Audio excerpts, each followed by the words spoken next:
Items for consideration. Alderman Wilson, do you want to take P1? Item P1 is approval of vacation rental license for 1890 Maple Avenue, unit number 404E. Staff is recommending approval of a vacation rental license for a guest apartment in the E2 apartments. We have one person signed up to speak to this item. Mary Beth Roth.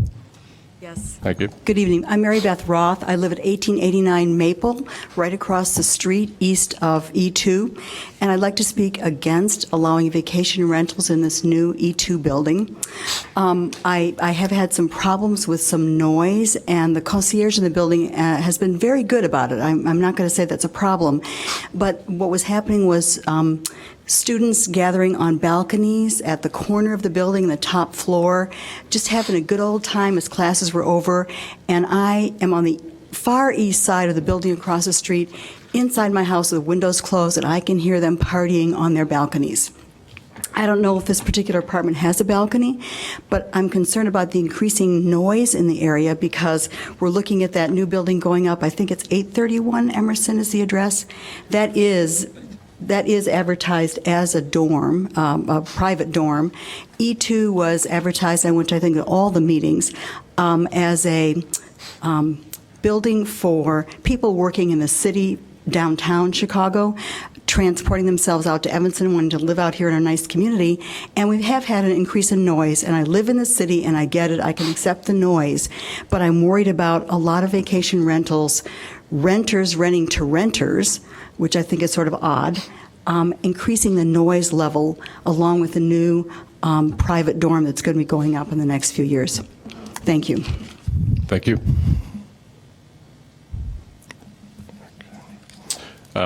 Alderman Rainey.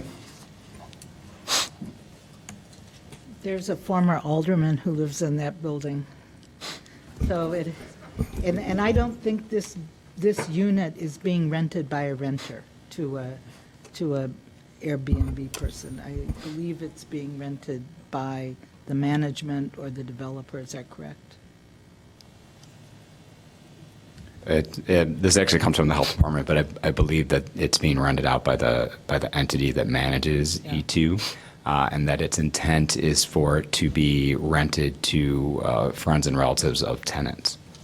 If there's anyone from E2 here, I'm not sure. And there are other buildings down in that area that So have. would you like to speak to that thing? Thank you. The particular unit in question is on the 4th floor. It is adjacent. Your name, please? Sorry. Justin Pease. I'm the property manager. It's adjacent to the amenity deck, so it wouldn't be facing, and it's on the 4th floor. So the concept is fairly common. I believe there's others in Evanston communities. It would be able to be rented out by a resident. The concept is mostly for out-of-town visitors in lieu of a hotel in the area. This would be a nightly guest suite that they can rent. The resident would be responsible for any damages or problems with the unit. We picture it being a lot of parents of students coming in, as well as other out-of-town guests. Our units are on the smaller side, so this is going to serve a need for people who have out-of-town visitors. What were the other questions or concerns? Just the noise that's coming from the building, because we thought. Do you want to come up to the microphone so that we can record your comments? You know, in the development meetings for the building, it was sold to us as a building not for students, but for people who are working downtown. And when I was there, and believe me, just a limited amount of time, but what I saw were Kellogg sweatshirts walking in and out of the building. And I'm concerned about our little 30 townhouse complex being caught between these two buildings, one that is going to be a private dorm and one that might be construed with some apartments in that way, and the noise on the balcony. And I give the concierge credit. She was very responsive when I went over there to find out what was going on. But I'm concerned about having to make several calls over the next few years at 11 o'clock at night when there's noise coming from the building. Thank you. It is a apartment community. Anyone can rent there.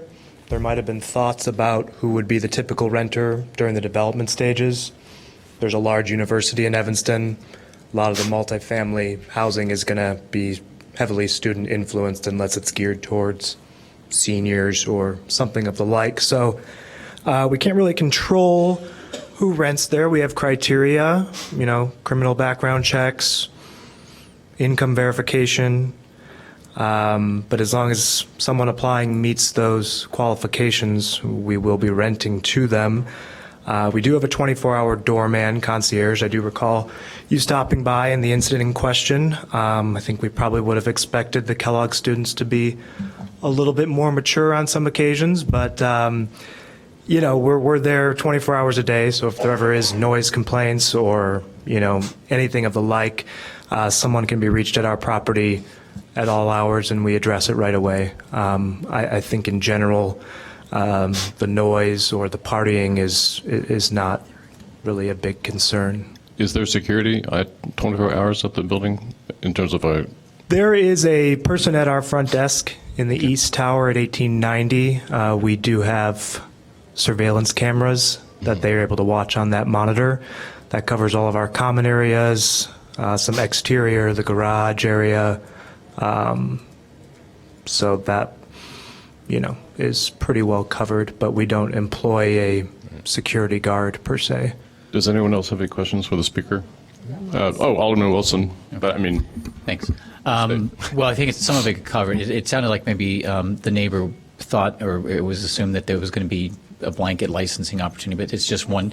It's only one specific unit, so it's pretty limited. And of course, the purpose of us passing the licensing ordinance was so that people would advise us ahead of time, so that we can pay attention, know that this is being done in this particular unit. So, glad that you made the application and let us know that that's what the intentions are. Yeah, and again, to reiterate, it would be for residents or our purposes. If there was ever a unit that, was having an HVAC or plumbing or electrical problem, we'd be able to put up the resident there as opposed to displacing him to a hotel. Again, out-of-town guests, it's not something that will be on Airbnb or anything like that. It's not going to be marketed outside of our community. I have Alderman Fisk, then Alderman Grover, then Alderman Wynn. Thank you, Mr. Chair. I understand this is on a very limited basis, and that you're going to be doing some due diligence. How are you going to know who is going to be occupying the unit? When they make the application, they'll be saying, "My mom and dad are coming," and what? How much are you charging per night for the unit? Correct. The resident, there would be an application. They would state, the nights that they want it. We haven't determined what information they'll have to give us about the guest. With their guests in general, anyone can come stay with them. So we're not able to control their guests. But this would be, they'd be renting it for a particular reason. There would be language in there that says they're responsible for everything in the apartment, as well as the behavior of the guests. I believe the plan right now is between 100 and 150 a night, with some minimums if it's going to be over a weekend. I still have a problem with this taking away from our hotels and in Evanston. I don't understand why they can't walk around the corner and go to the Hilton Garden Inn, for example. And also paying hotel tax is another thing that I'm very concerned about. So I understand we've talked about this in the past, but those are still concerns that I have.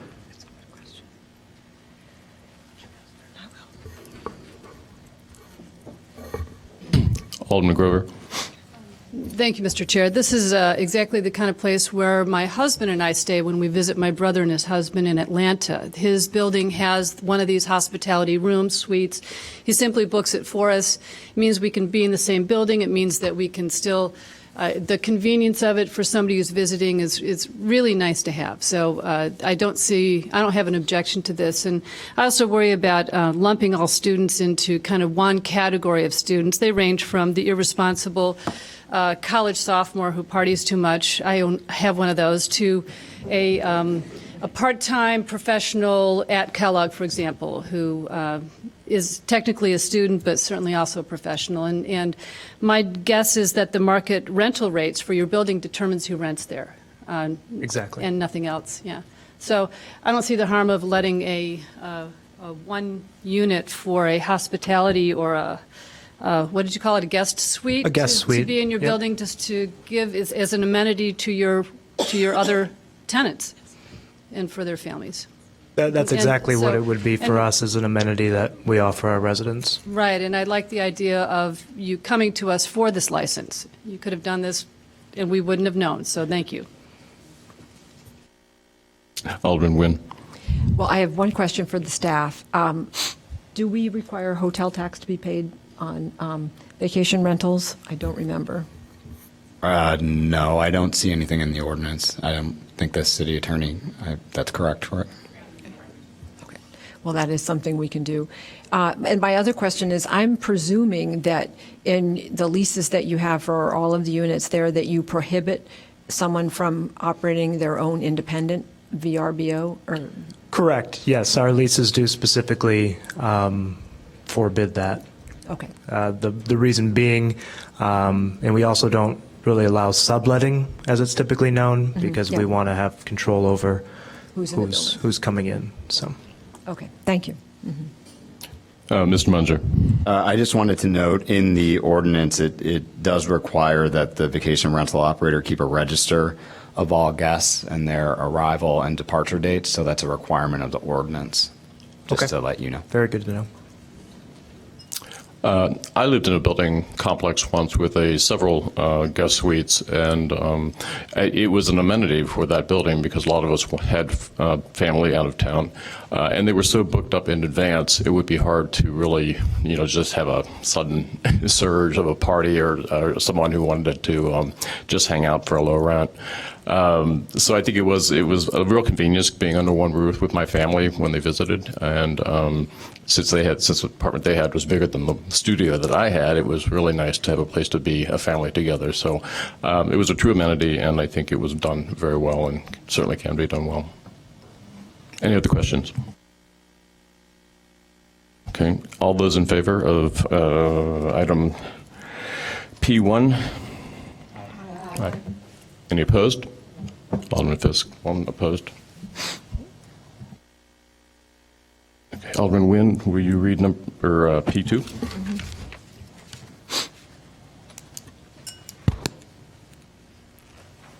P2 is ordinance 161015, granting a special use for a commercial indoor recreation facility, North Shore Athletics, at 614 Dempster Street in the 3rd Ward. The Zoning Board of Appeals and city staff recommend adoption of ordinance 161015, granting special use approval for a commercial indoor recreation facility, North Shore Athletics, at 614 Dempster Street in the B2 Business District and ODM Dempster Main Overlay District. The applicant has complied with all zoning requirements and meets all of the standards for special use for this district. I move approval, and also I request suspension of the rules by the City Council tonight. All those in favor? Aye. Aye. Any opposed? None? Any comments, questions? I'd like to comment, if I could. Alderman Nguyen? Yes, the applicant is here, and Mr. LePap and I met. I think this is a terrific use of this space.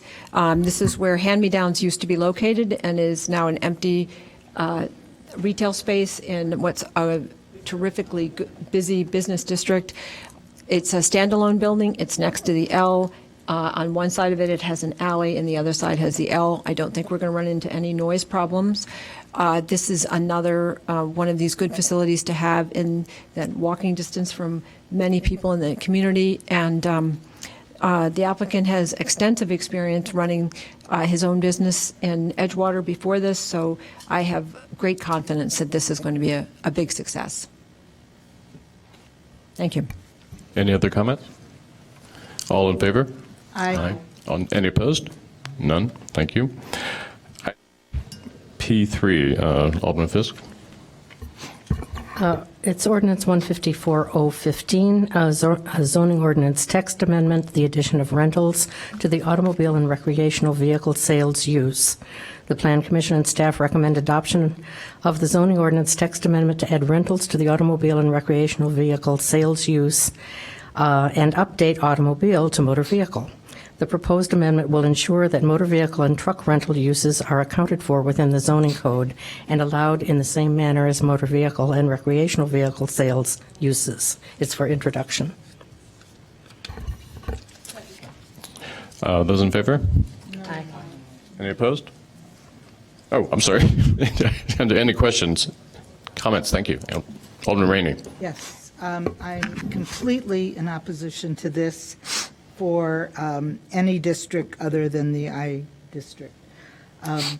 If you have a truck rental facility that, just has been approved for whatever reason in your ward, and especially in a business district, you will know you do not want trucks added to. I realize it's now a retail service, which has always been a problem for me in the zoning code, because retail service takes into account everything from, selling beads to renting trucks. It is very, very intense. There is one on Howard Street. There was one for years on the corner of Howard and Chicago Avenue. They are parked in every which way. They're parked at meters. They're parked in lots. They're parked in the alley. They are a nuisance.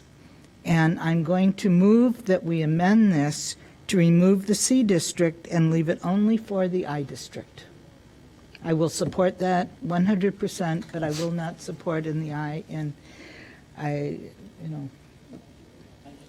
just. Is there a second or Alderman Wilson? Look at the map. I hadn't thought of that. I understand what you're saying, but I don't have the map in front of me. So just to kind of see where the other existing businesses are located. But this is only the introduction, so maybe it's only the introduction, so we have it back. Okay. Alderman Nguyen, then. Well, I agree with Alderman Rainey. The C2 district is most of Chicago Avenue. And I, as I read through this, I wondered whether the enterprise, that there is an enterprise rental, or budget, excuse me, it used to be enterprise, now it's a budget rental, along Chicago Avenue in the 811 building. And that's fine, that's a terrific convenience for people in the community, but I do think that I would be, and the residents would be very unhappy if that turned into a truck rental location. So I think I would like to understand better how this would work in the C2 district. And I know we have other dealers along there that lease vehicles, but I want to understand whether they lease trucks as well. Alderman Rainey. I don't, if there are those that would be grandfathered in, probably, and that's okay with me. But any new ones, any pop-ups, I was surprised to read how insensitive the board was in determining that, of course we should do this. It's a motor vehicle, it's a truck. You just can't stick truck rental anyplace. And I will tell you, because I have Howard Street, I get lots of calls. I would like to do truck rental, at 723 Howard.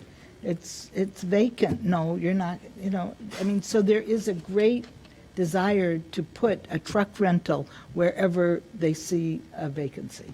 And I'm just warning you, if you have C districts in your ward, you don't want a truck rental. In an I district, fine. I mean, I have no problem with that. Mr. Munzer. To Alderman Wilson's question, the I-2 district is primarily in West Evanston and in the industrial areas. C2, again, this is for just C2, not all Cs. C2 is, there is some on Chicago. It's scattered. A lot of it is Green Bay Road. That has a large stretch of C2, but we can, do more research and come back if that's what the desire is. Alderman Holmes. I was going to suggest that we hold it in committee, and then maybe we can, as Don said, look at a map or see what effect it will have on the overall city. But I certainly support what you're saying, Alderman Rainey. My concern isn't where the I districts are. We know, I mean, Right. those are districts that are very intense, and I don't have a problem with that. There's I district behind the Target, Jewel, Best Buy shopping center.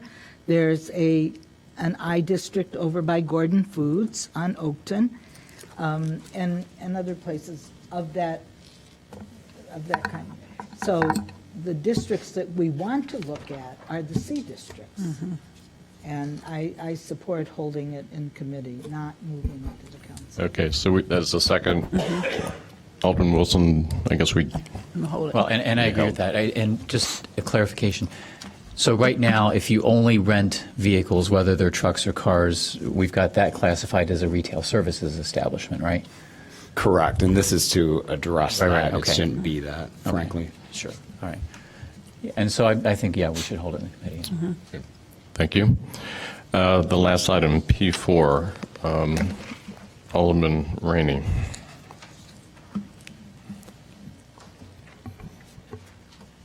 Mr. Chair, ordinance 165-015, zoning ordinance text amendment, modifications to which structures and surfaces are included in the calculation of maximum impervious surface coverage and building lot coverage regulations. Move introduction. Second. Thank you. We have 3 speakers to this item. The first on the list is Matt Rogers.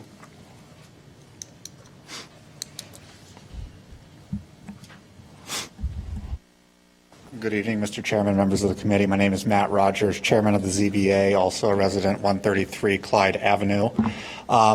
It's kind of interesting because the other 2 people who are here to speak are the people who brought this case to ZBA to begin with. And the whole issue became a question of how decks should be treated, whether they should be treated as impervious surfaces or permeable surfaces. And for the 9.5 years that I've been on the committee, we have always treated them as an impervious surface. When the applicants, or appellants, I guess, brought it to our attention, it appeared that there seemed to be very contradictory language in our ordinance, which was a lot of if this, then that, if this, then that, and kind of directed people to a bunch of different places. I feel that the solution that's been brought before you is not the best solution, in the fact that we are going to be throwing a lot of homes in our R1, R2 districts into being over on building lot coverage or very close to being over on their building lot coverage. If we look at what is allowed in an R1, R2 district, we find that by the time you factor out a garage, a 2-car garage, which most people in a residential district of an R1, R2 have, and a modest-sized deck, you get down to having about 1,600 square feet for the footprint of your house, which means that you're probably having about a 3,200 to 4,000 square foot house, depending on how many stories you're able to go up. So I would like the staff to re-examine this and find out basically how many homes are we going to be throwing out of compliance will we be creating more problems? I think we've swung the pendulum too far from treating things as an impervious surface to treating them as a permeable surface, but at the same time considering them part of building lot coverage, because traditionally building lot coverage has always been a impervious surface. So by having it be both, I think it creates another layer of confusion. I think some simple solutions would be, and I know these were discussed through Plan Commission and with staff, would be to look at, is there a percentage that's granted to everybody to make sure that if you have a deck, it is created 50% permeable, whatever the percentage is, or to even go one step further and say it's based on your lot size. You're allowed a percentage of your lot size to be your deck. So we don't have people overbuilding decks going into the fact that you could actually deck your entire backyard, which is what the attempt of the building lot coverage is hoping to reduce. But I think there are better solutions, and I'm happy to discuss any of them with you, but I think you'd probably be better off to hear from the other people first if they still want to make a statement. I do agree, Sean. Yes. Ms. Pilates? Pildes, I'm sorry. Hi, I'm Lisa Pildes. I live at 2327 Park Place. Longtime resident of the Fifth Ward, and we just moved last year. So, you know, what's really interesting about this is that if you read the ordinance as it's written, it says if you have a deck with a roof, it's impermeable. If you have a deck with a solid floor or you cement under it, it's impermeable. But if you have a deck with slats and dirt underneath it, it's permeable.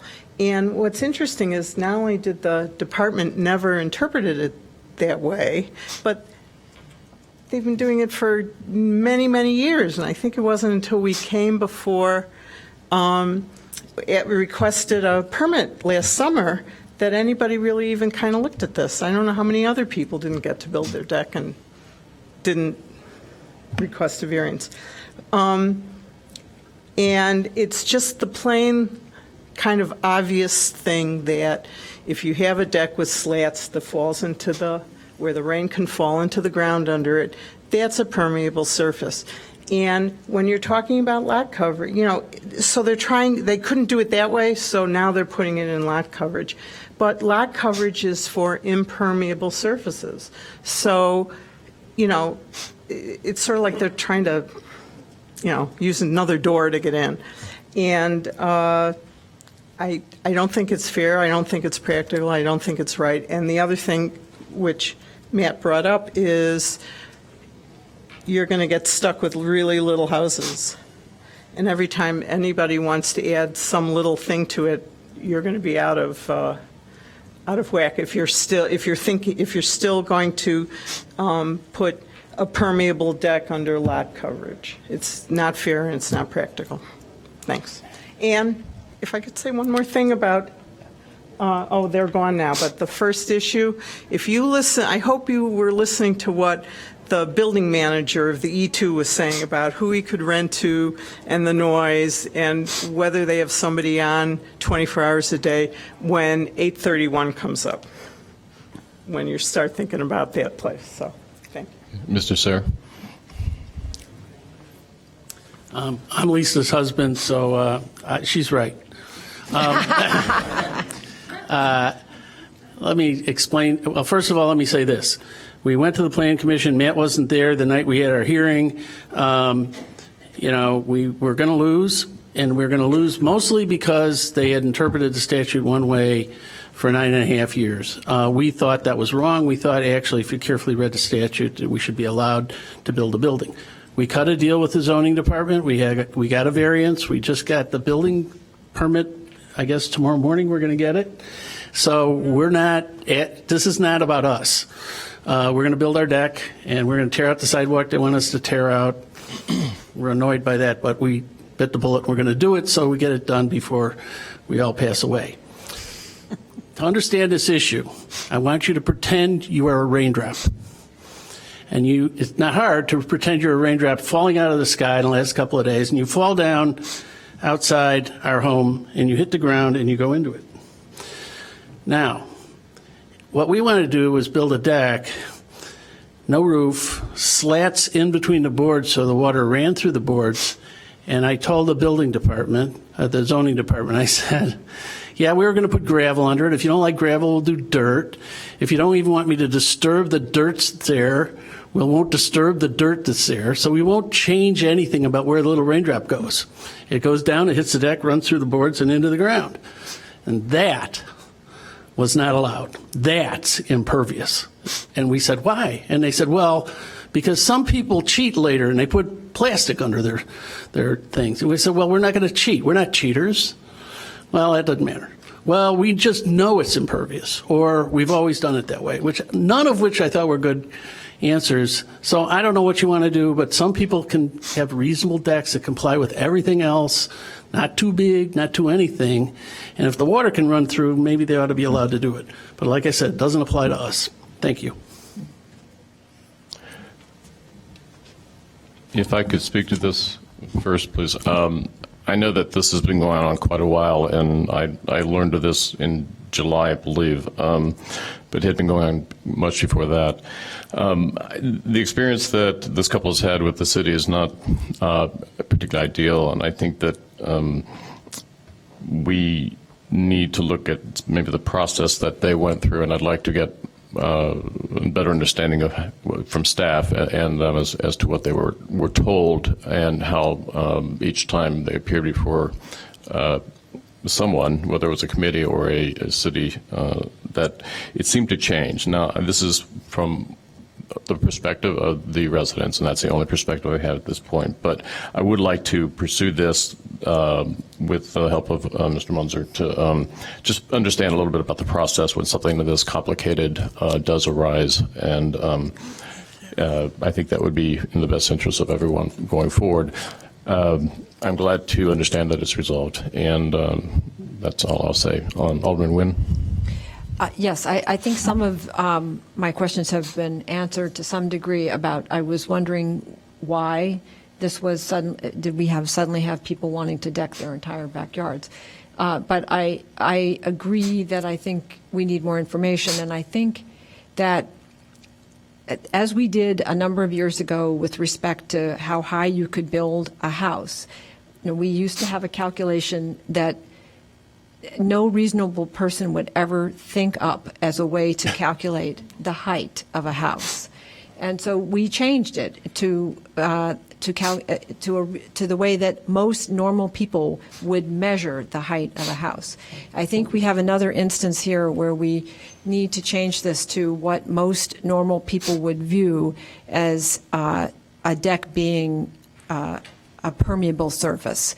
Because I would think that if your deck is made with slats and you have gravel or dirt underneath it, the water is going to run through and percolate right into the ground just like we want it to. So I need to understand this a little better before we move on. But I think what we need to do is make this, our ordinance, read like a normal person would interpret it. And I think that's where we're running into a problem.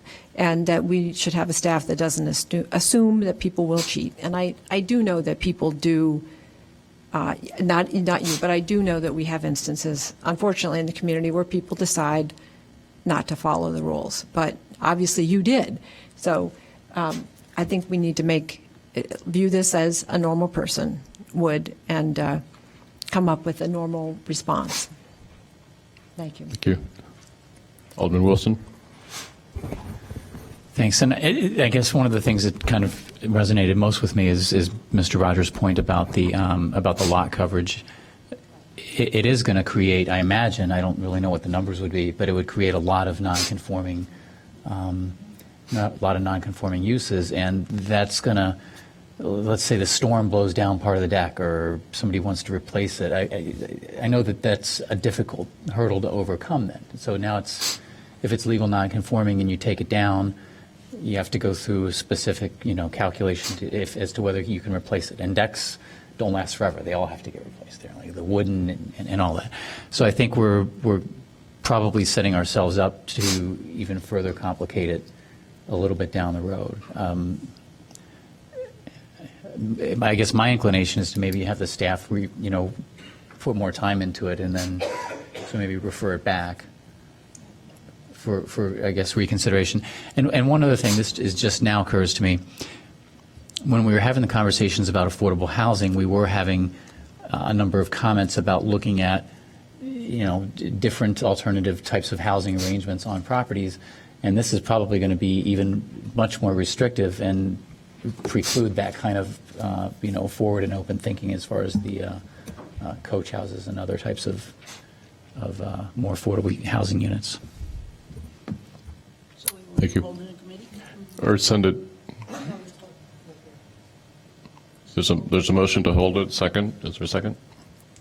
Do we want to involve the Plan Commission if we're amending and tinkering with what's already been through Plan Commission? Do we want to involve them in another round? That's my information. Okay. Mr. Munder? Certainly, we'll, take it to wherever you want it to go back to. I will say it's been to Plan Commission, I believe, 3 times. It went twice to Zoning Committee, and it went to the Plan Commission itself at least once. The chairman of the Plan Commission is gesturing towards me. I don't know if he'd like to speak to it, but the idea behind this was that we do believe that the interpretation of decks needed to be revisited, that the way it was being interpreted, and I agree with you, Alderman Nguyen, the assumption should not be that everybody's going to cheat. Yes, some people do, but that shouldn't be our default. So we, in working with the Plan Commission, wanted to revisit this issue, and the Plan Commission ultimately and staff felt that by this compromise of considering them now permeable decks, but then adding them to building lot coverage was a compromise. That being said, I understand your concerns, and we'd be happy to look at it again. Thank you. Sir, would you like to? I'm Jim Ford. I'm chair of the Plan Commission. I live at 2658 Central Park. As Mark says, we did consider this for quite a while. And considered this a way of reducing the burden on homeowners who otherwise were faced with the problem. The rules had been that the entire deck was considered impervious, and that any excursion beyond the required maximum impervious surface was a major variance, which meant that if you wanted to do significant deck work, you had to come to the Zoning Board of Appeals. Now, nobody would believe me if I said we were trying to help the Zoning Board of Appeals reduce its workload, but we were trying to take some pressure off homeowners. And our judgment was that if we could change the rules with respect to imperviousness to a definition that sort of matched what everybody thinks a deck with slats is, that this would begin to solve that problem. There is this disjuncture between the size of the impervious surface and the size of the lot coverage. I guess, and a couple of people have commented that traditionally lot coverage and impervious surface have been treated as one and the same. I think what we're suggesting here implicitly is that those two be separated, and that impervious surface be treated in effect as a vertical characteristic of the lot, and that lot coverage be treated as a horizontal coverage, and that lot coverage be treated more as a vertical characteristic. A deck, because it is raised above the ground and is effectively living space, impinges, if you want to call it impinges visually, on the neighbors in a way that a patio, for instance, does not. And I would argue that it is that fact that qualifies this as lot coverage, so that what we're trying to do is address this fact that some lot coverage some built lot coverage may be pervious. As to whether the Planning Commission would like to spend more time with this, if that is your wish, of course, we'd be glad to spend more time with it. Thank you. Thank you. Alderman Rainey. I'm wondering if the committee would simply like to defeat this and not send it to defeat this and not send it anyplace. And if the Plan Commission would like to take it up again at some other time, they could.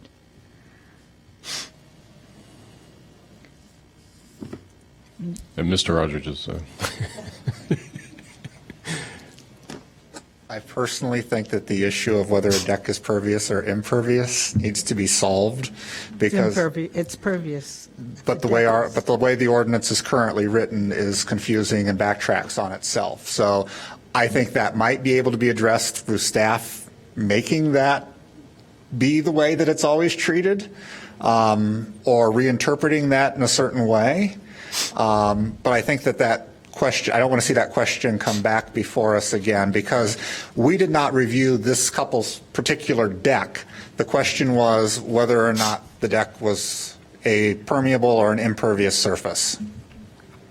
Well, how do other communities treat a deck that has space between the slats? And then I have a second question, and that is, I have been to a home that has a second floor deck that has no roof over it. Would you consider, forgetting that it would be in the face of the neighbors, if there were a second floor deck, would that be considered pervious or impervious with no roof? is it like a balcony? Only, yes, only more deck-like. In other words, it would not be cement as decks are. I mean, as balconies are. And if you want to talk impervious, a balcony is pervious. Where Agreed. does that water go? Would we consider a second floor deck As proposed under this ordinance? that Or was? now? Would you consider that pervious or impervious? Per this ordinance, it would be pervious. A second floor deck? Yes. Well, it actually would depend on what was underneath it. Right. I mean, I'm Yeah. assuming that there's soil. Grass was under. Right. I'm on assuming the there's first soil floor. underneath it Right, I and that mean, you're not putting cement. Yes. There's no difference between a second floor deck and a first floor deck, as long as there's grass or dirt underneath. And as to other communities, it's all over the board. It's in the Plan Commission packet. Most of them seem to treat decks as pervious, at least to some extent. But we did do quite a bit of research. We're happy to do more.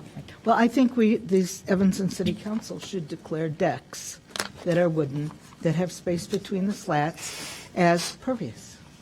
If they have a permeable Well, if they're not over surface underneath cement, them. Right. yeah. But I guess what if someone wanted to deck their entire backyard with wood with big slats? Would that?